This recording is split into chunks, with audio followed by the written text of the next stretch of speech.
사람이 마땅히 우리를 그리스도의 일꾼이요 하나님의 비밀을 맡은 자로 여길지어다.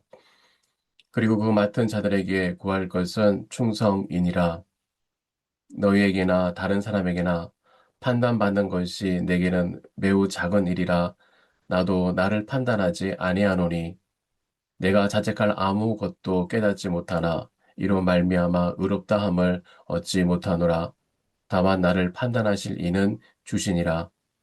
그러므로 때가 이르기 전 곧 주께서 오시기까지 아무것도 판단하지 말라. 그가 어둠에 감추인 것들을 드러내고 마음의 뜻을 나타내시리니 그때에 각 사람에게 하나님으로부터 칭찬이 있으리라. 형제들아, 내가 너희를 위하여 이 일에 나와 아볼로를 들여서 본을 보였으니 이는 너희로 하여금 기록된 말씀 밖으로 넘어가지 말라 한 것을 우리에게서 배워 서로 대적하여 교만한 마음을 가지지 말게 하려 함이라. 누가 너를 남달리 구별하였느냐? 내게 있는 것 중에 받지 아니한 것이 무엇이냐? 내가 받았은즉 어찌하여 받지 아니한 것 같이 자랑하느냐? 너희가 이미 배부르며 이미 풍성하며 우리 없이도 왕이 되었도다. 우리가 너희와 함께 왕 노릇하기 위하여 참으로 너희가 왕이 되기를 원하노라.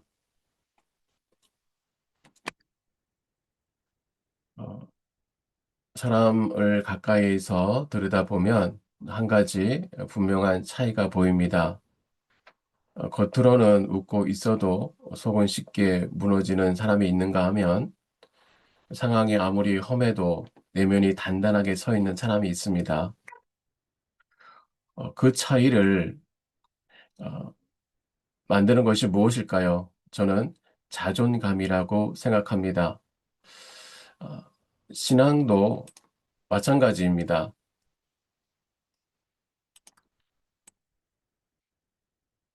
어, 자신을 살펴보면은 어떤 분은 믿음이 깊어 보이는데 그 이유를 가만히 살펴보면 자신을 함부로 대하지 않는 힘이 있습니다. 하나님 앞에서 자기 존재가 얼마나 귀한지 확신하기에 세상의 풍파에 쉽게 휩쓸리지 않는 것입니다. 결국 행복과 신앙의 기초는 내 안의 존엄을 얼마나 붙들고 사느냐에 달려 있습니다. 그런데 여기서 중요한 문제가 생깁니다. 이 자존감은 도대체 어디서 오는 것일까요?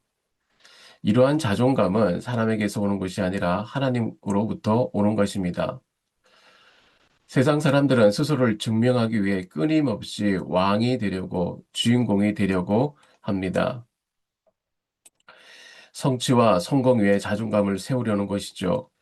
하지만 오늘 우리가 마주한 성경의 인물 사도 바울은 전혀 다른 길을 제시합니다. 그는 당대의 최고의 지성인일 뿐만 아니라 그 누구도 함부로 할 수 없는 로마 시민권자였습니다. 당시 로마 시민권자의 가치는 실로 엄청났습니다. 황제에게 직접 상소할 수 있는 특권이 있었고요. 어, 시민권자는 어디 가든지 당당하게 고개를 들 수 있었습니다. 바울은 돈을 주고 시민권을 산 것도 아니고 태어날 때부터 시민권을 갖고 있는 엄청난 금수저를 물고 태어난 사람입니다. 세상의 규준대로라면 그는 이 시민권 하나만으로 평생 목에 힘을 주고 살 수 있었습니다. 그는 또 당대 최고의 지성인이었죠. 세상의 기준대로라면 그는 화려한 이력을 내세워야 했습니다. 그러나 오늘 본문 고린도전서 4장에 그는 자신을 소개하며 아주 충격적인 단어 하나를 꺼냅니다. 사람이 마땅히 우리를 그리스도의 일꾼으로 여길지어다. 오늘 우리는 세상이 말하는 어, 자존심, 거짓 자존심의 옷을 벗어버리고 하나님이 입혀주시는 일꾼의 품격을 회복하기를 바랍니다. 가장 낮은 곳에서 가장 위대한 비밀을 다루는 거룩한 역설을 함께 보고자 합니다. 첫째, 나는 아무것도 아닌 것 같으나 우주의 비밀을 쥔 사람들입니다. 오늘 사도 바울은 자신을 소개하며 아주 충격적인 단어 하나를 꺼냅니다. 바로 일꾼입니다. 이 단어는 헬라어로 회페 레테스라고 합니다. 이 단어의 속뜻을 알면 좀 놀라는데요. 이 단어는 아래를 뜨라는 휘포라는 단어와 노를 줬다, 에레소라는 단어가 합쳐진 것입니다. 직역하면 배 밑창에 노를 젓는 사람입니다. 이것은 당시 지중해를 호령하던 거대한 군함 갤리선을 떠올려야 이해가 됩니다. 그 배는 3단으로 되어 있는데 회폐 레테스는 가장 밑바닥 3층 갑판 아래에 캄캄한 곳에 있는 노예들을 말합니다. 상상해 보십시오. 그곳은 한 점의 빛도 들어오지 않습니다. 땀 냄새와 악취가 진동합니다. 그들은 굵은 쇠사슬에 발이 묶인 채 오직 북치는 사람의 소리에 맞춰 노만 저어야 했습니다. 그들은 지금 배가 어디로 가는지도 모릅니다. 밖을 볼 수도 없어요. 세상 밖의 화려한 풍경은 갑판 위의 사람들의 목입니다. 그들은 그저 선장의 명령에 따라 가라면 가고 서라면 서는 철저하게 자아가 삭제된 존재들이었습니다. 당시 최고의 지성인이자 로마 시민권자인 바울이 지금 이렇게 고백하는 것이에요. 여러분, 나를 대단히 보지 마십시오. 나는 영적 갤리선의 배 밑창에 있는 사람입니다. 나는 내 인생의 방향을 결정하는 선장도 아니에요. 나는 그저 주님이 시키는 대로 노를 젓는 이름 없는 학원 노예입니다. 여기서 우리는 질문을 하게 됩니다. 도대체 왜 하나님은 사랑하는 자녀를 이 낮고 고된 아무도 알아주지 않는 곳으로 부르셨습니까? 그저 고생만 하라는 거 아닙니까? 아닙니다. 여기서 갑판 위에 폼 잡는 사람들은 결코 알 수 없는 오직 밑창의 일꾼들만 누리는 놀라운 특권이 숨겨져 있습니다. 그것은 바로 맡은 자리에서 묵묵히 땀을 흘려 충성하는 자만이 그 비밀을 공유할 수 있는 것입니다. 맡은 자에게 충성하는 자만이 볼 수 있는 비밀이 있다는 것입니다. 요한복음 2장에 나오는 가나의 혼인잔치를 기억하십니까? 잔치 중에 포도주가 떨어지는 위기가 닥쳤습니다. 예수님은 하인들에게 항아리에 물을 채우라고 하셨고 그 맹물은 극상품 포도주로 변했습니다. 연회장은 그 포도주를 맛보고 감탄하며 신랑을 칭찬합니다. 그런데 성경은 아주 의미심장한 기록을 남겨요. 요한복음 2장 9절에 보면 연회장은 물로 된 포도주를 맛보고도 어디서 왔는지 알지 못하되 물도온 하인들은 알더라. 여러분 이것이 보이십니까? 화려한 옷을 입고 잔치를 즐기던 귀비는 몰랐어요. 높은 자리에 앉아 맛을 평가하던 연회장도 몰랐습니다. 오직 예수님의 말씀에 순종하여 손에 물을 묻히고 항아리를 나르며 땀 흘려 일했던 물도온 하인들, 일꾼들만이 그 기적의 출처를 알았습니다. 기적의 비밀, 생명의 비밀이 바로 그들의 거친 손에서 공유된 것입니다. 이것이 바로 바울이 말한 하나님의 비밀을 맡은 자의 영광입니다. 내가 때로 배미창 같던 현실 속에서도 남들이 알아주지 않는 자리에서도 불평 없이 노를 젓는 그 자리, 바로 그 충성의 현장에서만 하나님의 역사가 가장 선명하게 보이기 때문입니다. 하나님은 뒷짐지고 평가하는 자가 아니라 말씀대로 땀 흘려 순종하는 자에게 하나님의 계획과 마음을 활짝 열어주십니다. 지금 나의 자리가 어둡고 좁다고 해서 낙심하지 말 것은 그 자리가 하나님의 비밀을 가장 먼저, 가장 가까이에서 목격하는 영적 VIP석입니다. 이 정체성이 회복될 때에 우리는 더 이상 세상의 시선이나 위치에 비굴해지지 않습니다. 그래, 나는 노를 젓는다. 세상은 나를 몰라줘도 나는 안다. 하나님이 안다. 물이 변하여 포도주가 되는 이 기막힌 십자가의 비밀을 나는 알고 있다. 나는 왕의 비밀을 공유한 자다. 이 당당함이 저와 여러분에게 있기를 바랍니다. 두 번째로 세상의 법정에서 내려와 하나님의 거울 앞에 서야 합니다. 인간이 세상을 살아가면서 가장 힘들고 지칠 때가 언제입니까? 일이 몸으로 고대서기보다 끊임없이 쏟아지는 평가와 비판의 시선 때문 아닙니까? 인간은 매일 아침 눈을 뜨면 세상이라는 거대한 법정으로 출석하는 것 같습니다. 세상은 배심원 석에 앉아 나를 신문합니다. 너는 능력이 있니? 너는 성공이 있니? 너는 바르게 살았니? 사랑받을 자격이 있니? 나는 그 시선 앞에서 나의 무죄와 무죄와 가치를 증명하기 위해 필사적으로 변론하며 살아가죠. 그 과정이 얼마나 숨막히고 외로운지 모릅니다.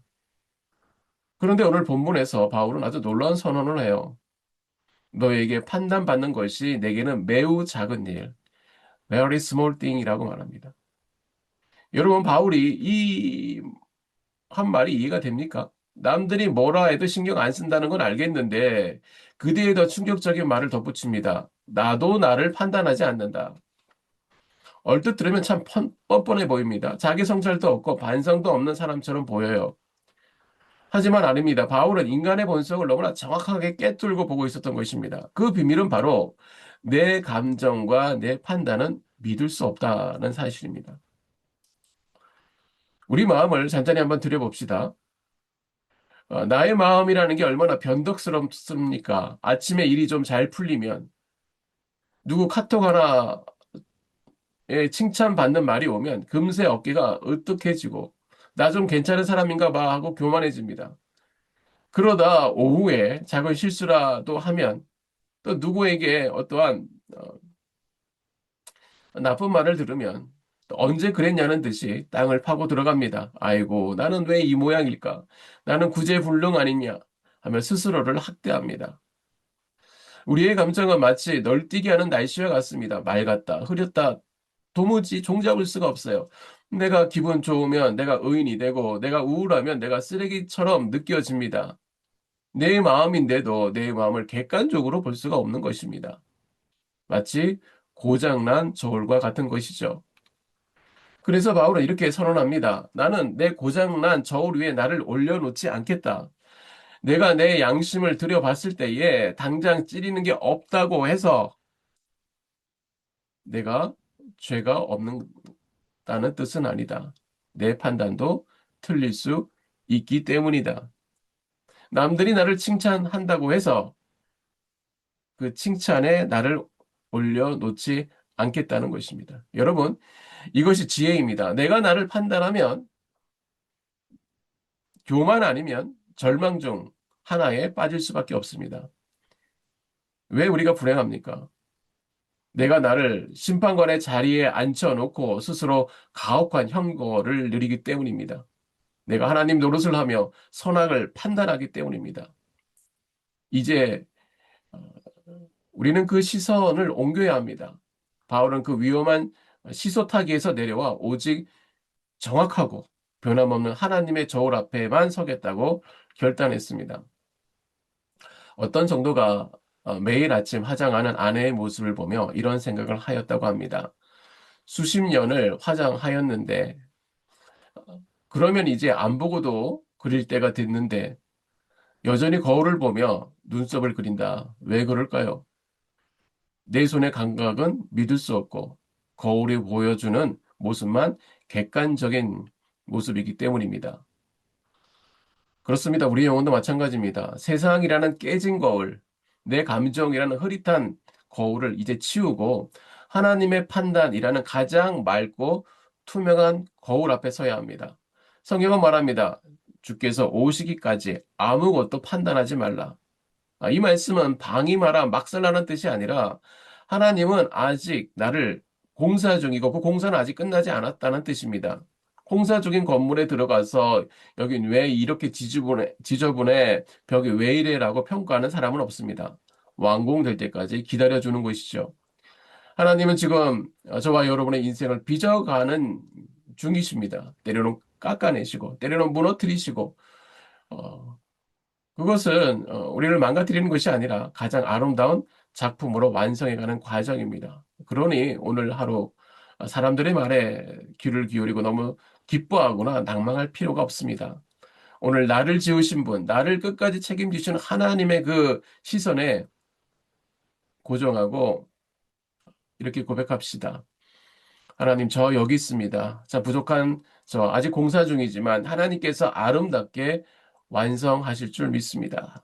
여러분, 그 믿음으로 오늘도 살아가는 저와 여러분 되시기를 간절히 소망합니다. 세 번째로, 가짜 왕건을 버리고 말씀이라는 안전한 울타리 안으로 들어오는 것입니다. 사람들이 밤잠을 설치며 괴로워하는 이유가 무엇입니까? 대부분 관계 때문입니다. 직장에서 내 자존심을 긁어서, 배우자가 내 마음을 몰라줘서, 친구가 나보다 잘 나가는 것 같아서 우리는 상처받고 외로워합니다. 왜 그럴까요? 생각해보면 내 안에 작은 왕이 살고 있기 때문입니다. 바울은 고린도 교회를 향해 아주 날카로운 농담을 던집니다. 8절에 너희가 이미 배부르며 이미 풍성하여 우리 없이도 왕이 되었도다. 어, 인간은 하나님 앞에서 아직 완성되지 않은 과정 중에 있는 사람입니다. 그런데 마치 자기가 다 이룬 것처럼, 다 아는 것처럼, 내 판단과 내 기준이 법인 것처럼 행동합니다. 내 말이 맞아. 내가 틀렸어. 나한테 맞죠. 이것이 왕 노릇입니다. 모두가 왕이 되려고 하니 만나는 곳마다 전쟁터가 될 수밖에 없어요. 그러면 그리스도인의 능력은 어디서 나오는가요? 진정한 왕됨은 어디서 나오는 것입니까? 그리스도의 말씀에 순종하는 것입니다. 기록된 말씀 밖으로 넘어가지 않는 태도에서 나오는 것이에요. 이것이 나를 옥죄는 감옥이 아니에요. 우리를 보호하는 안전한 울타리입니다. 어떤 성도님은 자신에게 사기를 쳐서 감옥에 가게 된 사람을 위해 탄원서를 써주었다고 합니다. 사람들은 비웃습니다. 바보 아니냐? 억울해서 잠이 안 오는 게 정상입니다. 하지만 그분은 원수를 사랑하라는 말씀의 울타리 밖으로 넘어가지 않기 위해 자신의 감정을 걷고 몸부림쳐며 순종을 선택했던 것이에요. 이것이 바보짓입니까? 아닙니다. 이것이야말로 세상에 감당하고 흉내낼 수 없는 영적인 거인의 모습입니다. 이제 그 무거운 가짜 왕관을 내려놓아야 합니다. 내게 있는 것 중에 받지 아니한 것이 무엇이냐? 라고 물으십니다. 우리가 가진 지식, 재물, 건강, 심지어 믿음까지도 내 실력으로 쟁취한 것이 아니라 하나님 아버지가 은혜로 주신 거 아닙니까? 은혜 받은 주제에 마치 내 것인 양 자랑하고 남을 무시했던 나의 교만을 내려놓습니다. 왕은 오직 예수 그리스도 한 분입니다. 오늘 내가 만나는 모든 사람들, 말 안 듣는 자녀, 또 서운하게 하는 배우자, 내가 왕이라고 소리치고 싶을 때 조용히 말씀의 울타리 안으로 들어가길 바랍니다. 그리고 주님이 우리에게 맞춰주시기 위해 하늘 보좌를 버리고 이 땅에 오신 것을 깊이 묵상하며 어, 나도 모르게 누군가를 맞춰주는 성김의 품격이 있기를 바랍니다. 말씀의 결론입니다. 오늘 우리는 일꾼의 세 가지 품격을 보았습니다. 세상은 높아져라고 하지만 가장 낮은 곳에서 노를 젓는 정체성을 가진 자가 일꾼입니다. 왜 그렇습니까? 우리 품에는 세상을 살릴 십자가의 비밀이 있기 때문입니다. 또한 세상은 남을 이기라고 하지만 하나님의 자녀, 하나님의 일꾼들은 판단을 두려워하지 않는 태도를 가졌습니다. 왜요? 우리에게는 하나님의 칭찬이라는 확실한 결론이 있기 때문입니다. 마지막으로 세상은 내가 왕이라고 말하지만 우리는 말씀의 울타리 안에서 서로에게 맞춰주는 관계의 실력을 가졌습니다. 여러분, 온 우주의 선장 되신 예수 그리스도의 명령에 따라 가장 위대한 구원의 배를 움직이는 하나님의 비밀 요원인 줄 믿습니다. 오늘도 묵묵히 내가 하나님의 말씀을 따라 치열하게 노를 젓는 저와 여러분의 손에 주님이 못 박힌 그 손을 포개어 주시며 이렇게 말씀하실 것입니다. 잘했다, 충성된 종아.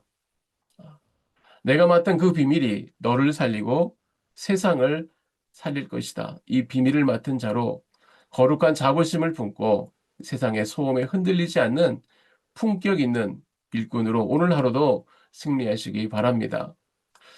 세 가지 기도 제목으로 함께 나누겠습니다.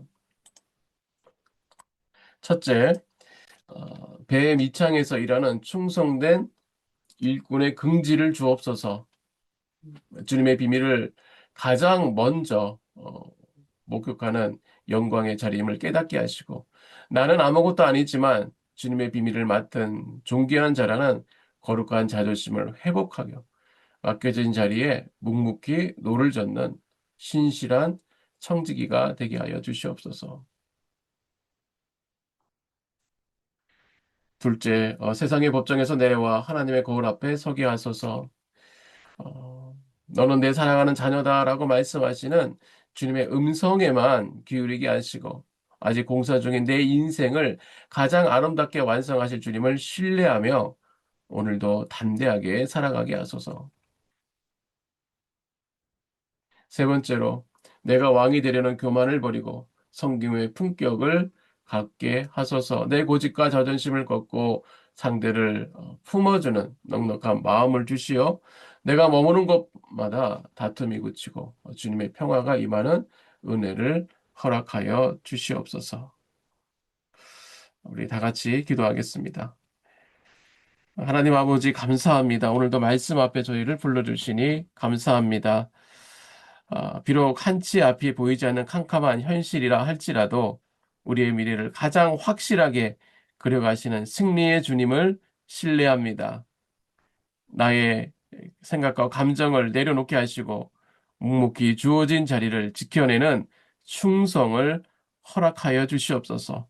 그래요. 나의 작은 순종이 주님의 거대한 섭리에 동참하는 영광이 되게 하여 주시옵소서. 오늘도 땀 흘려 순종하는 자에게만 열어 보여주시는 그 하늘의 비밀, 물이 변하여 포도주가 되는 그 기적의 기쁨을 우리도 맛보게 하여 주시옵소서. 우리의 영혼의 인도자 되시는 예수 그리스도의 이름으로 감사하며 기도드립니다. 아멘.